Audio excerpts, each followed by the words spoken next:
Hello everyone, welcome back to my YouTube channel. So आज हम लोग एसएससी जीडी 20th 5 शिफ्ट 1 के जो है क्वेश्चंस देखने वाले हैं। सारे ही ऑथेंटिक क्वेश्चन है और मोस्ट ऑफ द क्वेश्चंस हमें मिल गए हैं।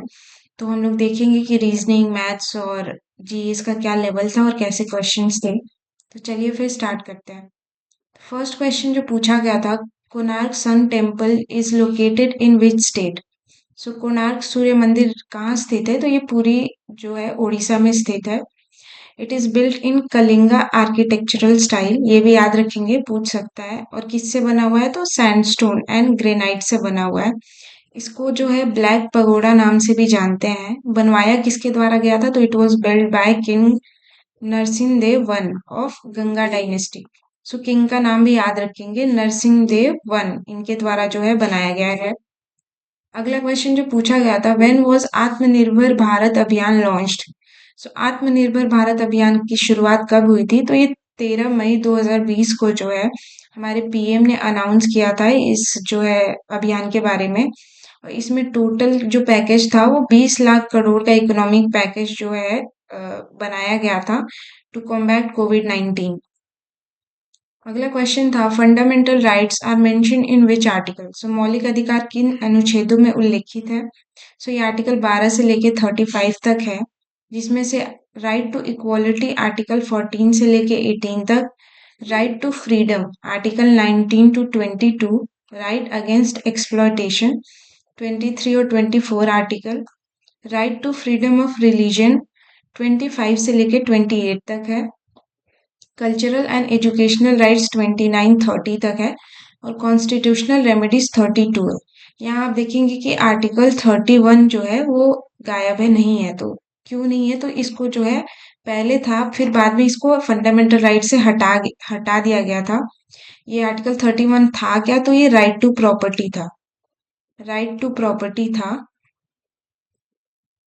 और ये जो है 44th कॉन्स्टिट्यूशनल अमेंडमेंट एक्ट के through, 44th constitutional amendment act जो कि 1978 में हुआ था, उसके थ्रू इसको रिमूव कर दिया गया था और इसको एक जो है लीगल राइट बना दिया गया था।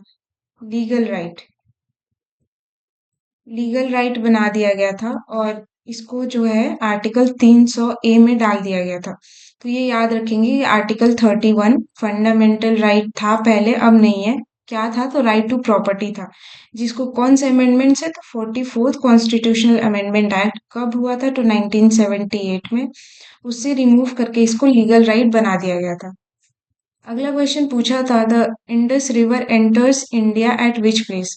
सो इंडस जो रिवर है वो भारत में कहाँ से प्रवेश करती है? तो ये देमचोक नाम की एक जगह है जो कि लद्दाख रीजन में पड़ती है, वहां से ये एंटर करती है। इसका ओरिजिन कहाँ से है इंडस रिवर का? तो ये मानसरोवर लेक के पास जो कि तिब्बत में है, वहां से जो है ये ओरिजिनेट करती है। और तिब्बत में इसको क्या कहा जाता है? तो इसको सिंगिक खाम्बान, सिंगिंग खाम्बान, जो कि अगर इंग्लिश में देखें तो लायंस फेस, ये कहा जाता है। ये क्वेश्चन भी पूछा जाता है कि तिब्बत में इंडस रिवर को किस नाम से जानते हैं? तो आप याद रखेंगे, सिंगी खाम्बान नाम से जानते हैं। अगला क्वेश्चन जो पूछा था, IFSC code consist of how many characters. So IFSC code में कितने अक्षर होते हैं? तो आप याद रखेंगे, इसमें टोटल 11 कैरेक्टर होते हैं। उसके जो फर्स्ट 4 लेटर्स होते हैं 11 कैरेक्टर कैरेक्टर के, इट रिप्रेजेंट्स द बैंक, मतलब किस बैंक का है। फिफ्थ कैरेक्टर हमेशा 0 होता है। और लास्ट के जो 6 कैरेक्टर्स हैं वो बैंक का जो ब्रांच होता है उसको रिप्रेजेंट करते हैं। तो ये भी आप जो है याद रखेंगे। अगला क्वेश्चन था, who is the principal secretary to prime minister in 2024। So PMO का सेक्रेटरी जो पूछा था, तो उसका आंसर हो जाएगा डॉक्टर पीके मिश्रा, जो अभी करंट में है। और national security adviser Ajit Doval ji हैं, ये भी जो है आप याद रखेंगे। अगला क्वेश्चन पूछा गया था, who won the Dada Saheb Phalke award 2024। सो दादा साहेब फाल्के पुरस्कार 2024 किसे मिला? तो ये जो है मिथुन चक्रवर्ती जी को मिला है। इसके अलावा अगर बेस्ट एक्टर आपसे पूछे तो शाहरुख खान को जवान मूवी के लिए मिला है। और बेस्ट एक्ट्रेस किसको मिला है? तो रानी मुखर्जी, जो कि मिसेस चैटर्जी वर्सेस नॉर्वे, इनकी मूवी आई थी, उसके लिए इनको बेस्ट एक्ट्रेस मिला है। तो ये भी आप याद रखेंगे। अगला क्वेश्चन था कि भरतनाट्यम जो है वो किस स्टेट का क्लासिकल डांस फॉर्म है। सो भरतनाट्यम जो है वो तमिलनाडु का शास्त्रीय नृत्य है, याद रखेंगे। इट इज डिराइव्ड फ्रॉम भाव, राग, ताल एंड नत्यम। और ये कहाँ मेंशन है, तो ये नाट्य शास्त्र जो कि भरत मुनि द्वारा जो है रचयिता है, भरत मुनि ने लिखा है। तो ये भी क्वेश्चन पूछा जाता है कि नाट्य शास्त्र किसके द्वारा जो है लिखा गया है, तो भरत मुनि, ये भी आप याद रखेंगे। और ये डांस पहले जो है देवदासीज के द्वारा जो है टेम्पल्स में किया जाता था, तो ये भी जो है आप याद रखेंगे। अगला क्वेश्चन था what is the maximum tenure of chief election commissioner. So chief election commissioner का मैक्सिमम टेन्योर क्या होता है, तो ये कल हमने इसको देखा था और ये डायरेक्ट क्वेश्चन पूछा गया है। सो ये 6 इयर्स या तो अप टू 65 इयर्स, जो भी पहले हो जाए ये इनका मैक्सिमम टेन्योर होता है। और इन लोग की जो सैलरी और स्टेटस होता है that is equal to supreme court जजेस। जो सुप्रीम कोर्ट के जजेस होते हैं उनके इक्वल इनकी सैलरी और इनका स्टेटस होता है। रिमूवल प्रोसेस भी चीफ इलेक्शन कमिश्नर का सेम होता है सुप्रीम कोर्ट जजेस द्वारा। And other election commissioners can be removed by president on chief election commissioners recommendation. So chief election commissioner तो सुप्रीम कोर्ट के जज जैसे ही रिमूव होते हैं, और बाकी जो इलेक्शन कमिश्नर्स होते हैं उनको जो है प्रेसिडेंट रिमूव करता है on advice of chief election commissioner. तो ये भी जो है आप याद रखेंगे। अगला क्वेश्चन पूछा गया था according to 2011 census what was India's child sex ratio. So child sex ratio कितना था, तो ये 919 था। इसका मतलब क्या हो, तो 919 फीमेल्स पर 1000 मेल्स। और ये चाइल्ड सेक्स रेशियो होता कितने एज के लिए, तो ये 0 से 6 इयर्स तक के एज के लिए होता है, ये भी पूछ लेता है, तो ये भी आप जो है ध्यान रखेंगे।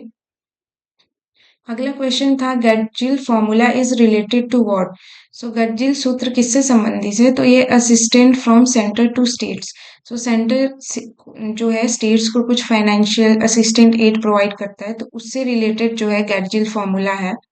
इसको नेम किया गया है after D R Gadgil and it is used for financial assistant to states. इसको 4 और 5 ईयर प्लान्स में जो है फाइनेंशियल असिस्टेंट स्टेट्स को देने के लिए जो है बनाया गया था। अगला क्वेश्चन था who composed music for Slumdog Millionaire. तो स्लमडॉग मिलेनियर के लिए संगीत किसके द्वारा तैयार किया गया था, तो ये ए आर रहमान द्वारा किया गया था। इसमें एक गाना भी था जय हो, जिसको ए आर रहमान जी ने सुखविंदर सिंह, महालक्ष्मी अय्यर, विजय प्रकाश द्वारा जो है गाया गया था। और ये ऑस्कर भी जीता था 2009 में। उसके अलावा गोल्डन ग्लोब भी जीता था, बाफ्टा भी जीता था। तो समझ सकते हैं कि इम्पोर्टेंट जो है ये गाना है और बहुत बार पूछा जाता है। इसके अलावा एक क्वेश्चन जो था वो नीरज चोपड़ा के बारे में पूछा था। नीरज चोपड़ा, जिसको हम गोल्डन बॉय के नाम से भी जानते हैं, ये जैवलिन खेलते हैं, जैवलिन थ्रो। तो इनसे क्वेश्चन था कि इन्होंने 2018 में जो गोल्ड मेडल जीता था, गोल्ड मेडल जीता था इन्होंने, तो वो जो है कौन से स्पोर्ट्स में जीता था, किस जो है गेम्स में। तो ये जो आप याद रखेंगे कि ये कॉमनवेल्थ गेम्स जो हुए थे 2018 के, कॉमनवेल्थ गेम्स, कॉमनवेल्थ गेम्स, तो उसमें इन्होंने जो है गोल्ड मेडल जीता था जेवलिन थ्रो में। तो एक क्वेश्चन ये पूछा गया था, तो ये भी जो है आप देख लेंगे। उसके अलावा एक क्वेश्चन जो आया था, एक डांसर है, वो है सरोजा, सरोजा वैद्यनाथ, वैद्यनाथन। तो ये एक डांसर है, तो पूछा था कि ये कौन सा मतलब जो है डांस करती हैं, तो फिर ये एक जो है भरतनाट्यम डांसर है। सो भरतनाट्यम डांसर है, तो एक क्वेश्चन इन पे जो है बेस्ड आया था, तो ये भी आप याद रखेंगे। उसके अलावा अगर हम मैथ्स की बात करें, सो मैथ सही आया था, वही S I C I, time and work and simplification के क्वेश्चंस थे। 4-5 क्वेश्चंस जो थे वो कैलकुलेटिव थे, बाकी इजी था, बहुत ज्यादा टफ नहीं बोल सकते। रीजनिंग भी काफी सही थी, बस उसमें एक दो क्वेश्चंस थे जो थोड़े से टाइम टेकिंग थे, पर ठीक था रीजनिंग का भी। जीके तो अभी हमने ऑलमोस्ट सारे क्वेश्चंस करा दिए, हार्डली एक दो बचे होंगे, तो जीके को आप जो बोल सकते हैं वो इजी टू मॉडरेट बोल सकते हैं। इजी टू मॉडरेट जो है जीके थी। और हिंदी इजी पेपर आया था। तो ये है आज के जो है पेपर के फर्स्ट शिफ्ट की पूरी एनालिसिस। सो बाकी बच्चों का आने वाले शिफ्ट में जिनका भी एग्जाम है वो क्वेश्चंस तो जो है लिख दिया करे कमेंट सेक्शन में, ताकि बाकी बच्चों की भी हेल्प हो जाया करे। तो चलिए फिर नेक्स्ट वीडियो में मिलते हैं, तब तक जय हिंद।